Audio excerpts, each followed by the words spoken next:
The morning I met my son's fiancée, I had just finished fixing the fence along the east side of the property. My hands were dirty, my boots were muddy.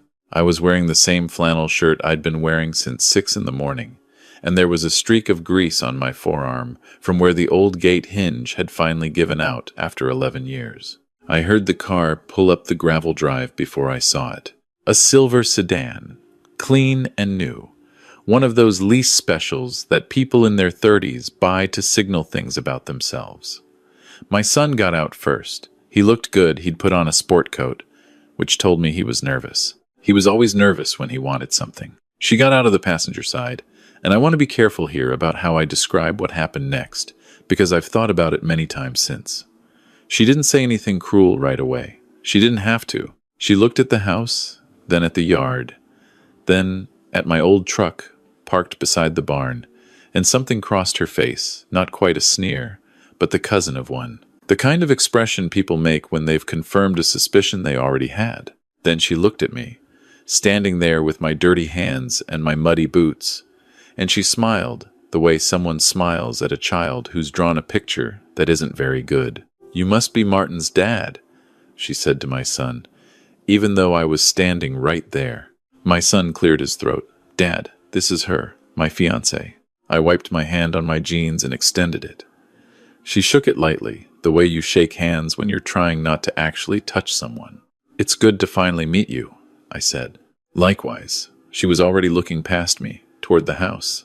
I had lived in that house for 22 years. I bought it after the divorce, when my son was 11, and splitting his time between his mother's place in Richmond and my place out here in the Shenandoah Valley. It wasn't a grand house. 2 stories, white clapboard siding, a covered porch where I drank my coffee every morning and watched the light come over the ridge. I had put new windows in 3 years ago. I had refinished the floors myself. There was a garden along the south wall that I kept better than I kept most other things in my life. She looked at all of it, the way an appraiser looks at things, not with appreciation, but with calculation. "How much land do you have out here?" she asked. And that was the first question she asked me. Not how I was doing, not how long I had lived there, not anything that you would ask a person you had just met. "How much land?" "About 14 acres, I said. She nodded slowly, like she was filing this away. My son was looking at a spot somewhere above my left shoulder. He did that when he was uncomfortable. He had done it since he was a teenager, and I'd asked him where he'd been. We went inside. I had cleaned the house the night before and made coffee.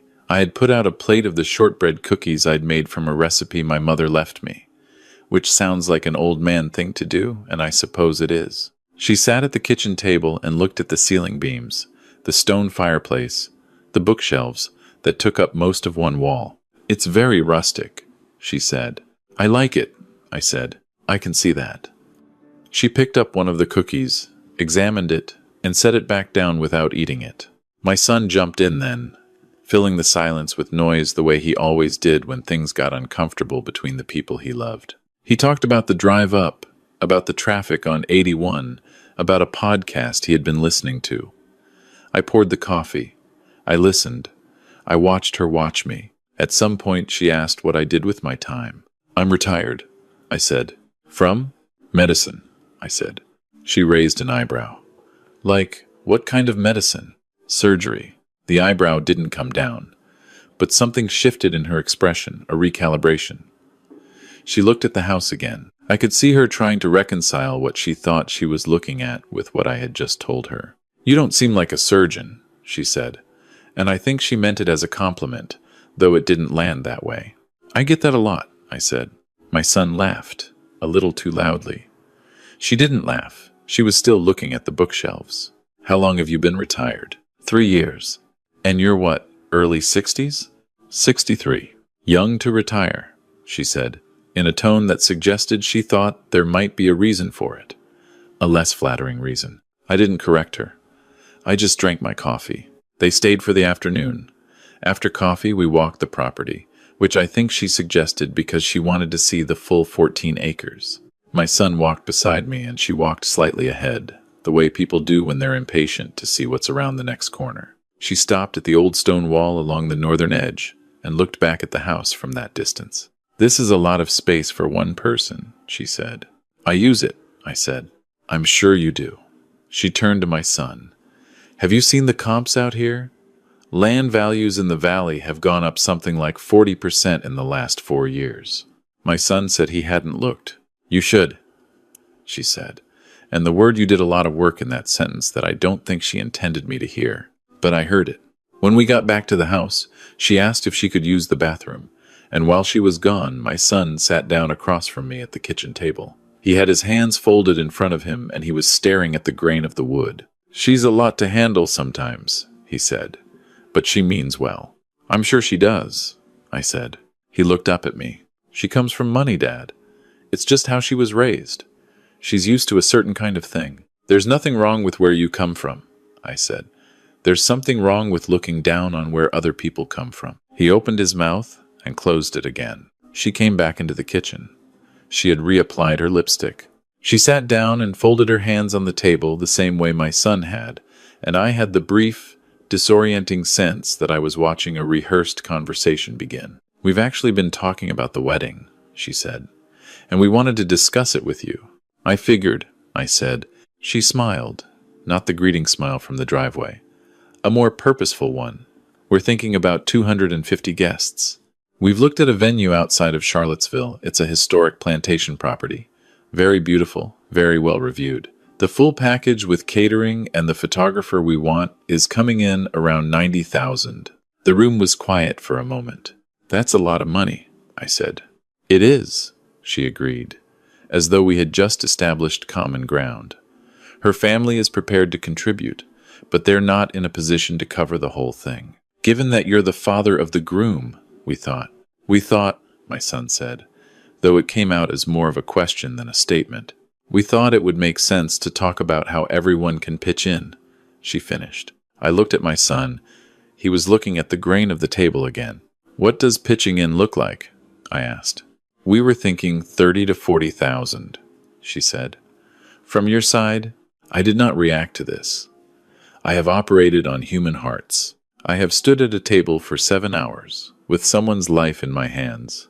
And the most important thing I ever learned in that operating room was that the moment you let what you're feeling show on your face is the moment you lose control of the room. So I did not react. I just nodded slowly, the way I nod when I'm listening and haven't decided anything yet. I'll think about it, I said. Something flickered in her expression. She had expected a different answer, yes or no. Either would have given her something to work with. Thinking about it was not what she wanted. Of course, she said. We're not asking for an answer today. Good, I said, because I don't have one. She looked at my son. He was still looking at the table. They left around 5. I stood on the porch and watched the silver sedan back out down the gravel drive. My son waved from the passenger window. She did not. I went inside and sat at the kitchen table for a while, in the quiet. Then I picked up the shortbread cookie she had set back down without eating and ate it myself. Because they were good, and because there was no reason to let it go to waste. That night I called my attorney. We had been colleagues once. A long time ago he had done the legal work when I set up my practice, and he had handled the property paperwork when I bought this house. And over the years he had become one of the few people I trusted without reservation. I told him what had happened and what had been said. I told him about the comment about comps and land values. He was quiet for a moment, and then he said, "How serious is your son about this woman?" "Serious enough to bring her here," I said. "Then you need to move," he said. Not out of paranoia, out of clarity. We talked for an hour. By the end of the conversation, I had a plan. Over the following 2 weeks, I updated my will with specific language about the property. I established a trust with clear terms about what could and could not happen to the land. I transferred certain accounts into structures that were less visible and less accessible to anyone who might come looking. I did not do any of this with anger. I did it the way I had always made important decisions, carefully, completely, and without letting the feeling that drove the decision contaminate the quality of the decision itself. My son called twice during those 2 weeks. Once to ask if I had thought more about the wedding contribution. Once to tell me that his fiancée had mentioned how much she'd loved the property and how much potential it had. I was kind in both conversations. I said I was still thinking. I asked him how work was going, and we talked about that instead. A month later, my son called to say that her parents were coming in from Phoenix for a long weekend, and they wanted all of us to have dinner together. He wanted to do it here, at my house. She had apparently suggested it. The country setting, he said, would be a nice change for her parents. I said yes. I told him I'd cook. I spent 2 days preparing. This is something people who know me understand, and people who have just met me don't. I am a serious cook, not a hobbyist, not a man who grills occasionally and considers himself a cook. I mean someone who has spent decades in an extremely high-pressure, extremely precise profession, and found in cooking the only other discipline that demanded the same level of attention, the same respect for process, the same understanding that there were no shortcuts worth taking. I made stock from scratch. I braised short ribs for 4 hours. I baked bread that morning. They arrived at 6. Her parents came in her family's rental car, a large black SUV. Her mother got out first, a small, careful woman with silver-streaked hair and an expression that looked like it had learned to be pleasant through long practice. Her father got out second. He was a large man, broad-shouldered, probably in his mid-60s. He moved carefully, the way people move when they've been through something that rearranged how they understood their own body. He looked up at the house, and then he looked at me standing on the porch. And something happened in his face that I recognized before I fully understood what it meant. It was the expression of a man who has seen something he was not prepared to see. I came down the porch steps. My son was doing introductions, saying names, managing the social traffic the way he always did. But I was watching her father. He was walking toward me slowly, and he was still wearing that expression. "This is my dad," my son said to her parents. Her father stopped about 4 feet in front of me. He looked at my hands. He looked at my face. His wife reached out and put her hand on his arm. "My God," he said quietly. Her mother looked at him. "Honey?" He ignored her. He was still looking at me. "It's you," he said. Her fiancé made a sound, half a laugh, half something nervous. "Dad, what are you—" "I know this man," her father said. His voice had gone rough. He cleared his throat. He was still looking at me, and now I recognized him too, though it had taken me a moment because people look different when they're vertical and dressed, and not on a table with their sternum open. 12 years ago, I said. "Phoenix Medical," he said. "You came in on a Wednesday night," I said. "Your wife had just gotten you there in time. You were 42 minutes from not making it." Her mother made a sound like a small, sharp exhale. She brought her hand to her mouth. "You did the surgery," her father said. "It wasn't a question." "I did," I said. There was a long silence. The light was doing what late afternoon light does in the valley, going gold and long across the grass, making everything look like it was being shown to you for the last time. Her father stepped forward and put his arms around me. He was a big man and he held on for a moment, and I put my hand on his back because that was the right thing to do. Behind him, I could see her fiancé's face. She had gone pale. She was looking from her father to me and back again, and the calculation she was always doing behind her eyes had stopped completely, replaced by something raw and unprocessed that I don't think she had felt in a long time. "You never told us your last name," her father said when he pulled back. He was holding my shoulders, looking at me. "After? We tried to find you. The hospital said you'd left the practice."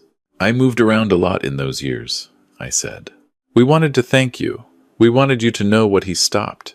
He was a man who was not accustomed to not being able to finish a sentence. He tried again. "We have a daughter," he said. "She was 10 when it happened. She grew up with her father because of what you did." Nobody spoke. Her mother was crying quietly. My son had his hands in his jacket pockets and his face had gone very still. He was putting something together. Her fiancé looked at me. I have stood in a lot of rooms where people were reconfiguring what they thought they knew. Hospitals teach you to recognize that moment, the moment when information rearranges everything that came before it, when the world someone had been living in reveals itself to have been built on a foundation they didn't know was there. I have delivered news into rooms, good and bad, and I have learned that the best thing you can do in those moments is be still. Let people find their way to the new ground. Don't rush them. Don't perform. Just be still." So I was still. "Come inside," I said. "Dinner's ready." We sat down at the table I had set the night before. 6 chairs. I have set a place for my son's mother at family dinners since she passed 4 years ago. Not something I broadcast, not something I explain unless someone asks. Just a quiet way of keeping her in the room. My son knows. He glanced at it when he sat down and said nothing, which was the right response. Her father sat across from me. He had composed himself, but his eyes were still bright. He talked differently now than he had when he'd gotten out of the car, less guarded, less the polished Phoenix executive arriving at a farmer's house. He asked me real questions. He listened to the answers. He asked about my career, and I told him some of it. 30 years of cardiothoracic surgery, the last decade of practice split between a hospital in Charlottesville and a volunteer program in rural areas where cardiac care was inaccessible to most people who needed it. I told him about the cases I remembered and the ones I couldn't forget. I told him about why I retired, not because there was anything scandalous in the reason, but because I had done what I set out to do, and I could feel the moment when the work stopped being something I was doing and started being something that was doing me, and I had learned enough about limits to know when to step back. Her father listened to all of it, with the attention of someone who understands that they are hearing something they were meant to hear. Her fiancé was quiet through most of dinner, not the studied quiet of someone managing a room, which was what she had been doing on her first visit. A different kind of quiet. She ate the short ribs, she ate the bread. At one point she looked up and found me looking at her, and she didn't look away immediately, the way she had the first time. She held eye contact for a moment, and in that moment I saw something I hadn't seen before in her. I don't want to overstate it. I'm not a sentimental man. But it looked like the beginning of something, not an apology. Exactly. Not yet. But the recognition that an apology might be owed. After dinner, her father and I sat on the porch with 2 glasses of the bourbon I kept for occasions. The others were inside. I could hear my son doing the dishes he had offered without being asked, which I noticed, and her mother and his fiancé talking in the kitchen in low voices that I couldn't make out. "She's a complicated woman, my daughter," he said. He was looking out at the ridge. She was 10 when the heart attack happened, old enough to understand what was at stake. We didn't tell her everything at the time, but kids know. She knew I had almost died. She knew how close it was. He paused. I think it made her afraid in ways that she never fully worked out. You spend your childhood afraid of losing something. You grow up needing to make sure everything is locked down, that you have enough, that you're safe. That doesn't excuse behavior, I said. No, he agreed. It doesn't, but it explains it. He turned to look at me. She's not a bad person. She's a frightened one. There's a difference. I know there is, I said. I've seen both. He nodded. I imagine you have. We sat in silence for a while. The evening had gone dark, and the fireflies were starting. I had forgotten to be angry somewhere over the course of dinner, and now I was just tired and grateful in the specific way you get when something you were dreading turns out to contain something you needed. I owe you my life, he said quietly. You don't owe me anything, I said. That's not how it works. Tell me how it works then. I thought about it. You sit with your daughter, and you tell her what you've told me. You don't protect her from the weight of it. Let her feel what it means. That's all. He was quiet for a long time. Then he said, all right. She came outside about 20 minutes after that. Alone. Her father had gone back inside, and I was sitting in the porch rocker with my bourbon, watching the fireflies in the tall grass along the fence line. She stood at the edge of the porch with her arms crossed, not defensively, just like someone who was cold. Can I sit? She asked. Chair's empty, I said. She sat. She looked out at the same darkness I was looking at. She didn't say anything for a little while, which was the first thing she'd done since I met her that felt unmanaged. He never talked about the surgery, she said, finally, or about the doctor who did it. He never talked about that whole time. My mom would sometimes mention being grateful, but my dad he moved on, like he needed to move on. People do that, I said. I didn't know what it meant that he almost died, she said. I mean, I knew it factually, but I didn't understand it. You know what I mean? There's knowing something and understanding something. Yes, I said. I understood it tonight, she said. When he walked up to you and his face, when I saw his face, she stopped. I understood it. The fireflies blinked in the grass. Somewhere up the ridge an owl was working. I've been terrible to you, she said. It came out plainly, without the packaging people usually put around admissions like that. You've been unkind, I said. There's still time to be something else. The things I said about the house, about the property, about the money. What about them? I don't actually need a $90,000 wedding, she said. I don't even know when I decided I did. I think I got into the habit of wanting things that looked a certain way. Like if everything looked secure enough, I'd finally feel it.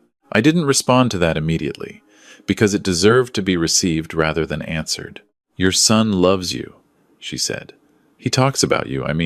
He talks about you like you hung something. I don't think I fully listened to what he was actually saying. What was he saying? That you're a good man. She paused. That you're the best person he knows. He said that once, and I remember thinking it was a sweet thing to say about a father. I didn't think about what it meant. The rocking chair creaked under me. I was thinking about my son, 11 years old, helping me fix the fence for the first time out here, not knowing how to hold the post-hole digger properly, his hands getting blistered before he'd admit they were hurting. I'm not asking you to like me, I said. I'm not asking for anything. But if you marry my son, I'd like you to know something. What? This house and this land, they're not what I leave him. I never cared about that. What I leave him is what I taught him about how to be in the world. How to be decent when things are hard. How to show up when it costs something. How to be the person who is still standing when everything else has cleared away. I looked at her. I've been building that for 30 years. You can't appraise it. You can't find a comp for it. But it's worth more than anything else I own. She looked at me for a long time. In the light coming through the window from inside the house, I could see that her eyes were wet. I know that now, she said quietly. My son was doing dishes when I came back inside. I picked up a dish towel without saying anything and started drying. We worked in silence for a few minutes. Her parents were at the kitchen table, her mother looking at something on her phone, her father sitting with his hands around a coffee mug, looking at nothing in particular. Dad, my son said. Will, why didn't you ever tell me? About the surgery in Phoenix. About I didn't even know you did volunteer work. You never mentioned the rural program. I thought about this. I didn't do it to be mentioned, I said. I did it because it needed doing. He handed me a pot to dry. That's a very you answer. I know. How many people? He asked. Over your career, how many people did you? I don't keep count, I said. You keep count. You start doing it for the count. You stop doing it for the person. He was quiet. Then he said, I'm sorry. For the wedding thing. For the money conversation. I let her take the lead on that, and I shouldn't have. No, I agreed. You shouldn't have. I should have been honest with you. You should have been honest with yourself, I said. I already knew what was going on. I was watching to see what you'd do. He flinched slightly. And now you're washing dishes and apologizing, which is a better answer than the one you gave me last month. He laughed, a short, surprised sound. That's a low bar, Dad. Start with a low bar, I said. Clear it, then raise it. Her father laughed from the kitchen table. He had been listening. He's right, he said. That's a good way to live. My son looked at him, then at me. He shook his head slowly, like he was recalibrating something about the night, about the last several weeks, about something larger than either. So what happens now? He asked. Now? I handed back the pot. Now you finish the dishes and then we have the apple cake I made this afternoon and you let me tell your future in-laws an embarrassing story about you from when you were 9. Oh God, my son said. Not the fishing story. Especially the fishing story. Her father laughed again, and I could hear her behind me, coming back in from the porch, and I heard her laugh too, not the managed social laugh from the afternoon, but something that started lower and came out honest. The dishes got done. The apple cake came out well. I told the fishing story. They left around 10. Her father held my hand in both of his at the door, the way men do when a handshake isn't enough for what they're trying to say. He didn't speak.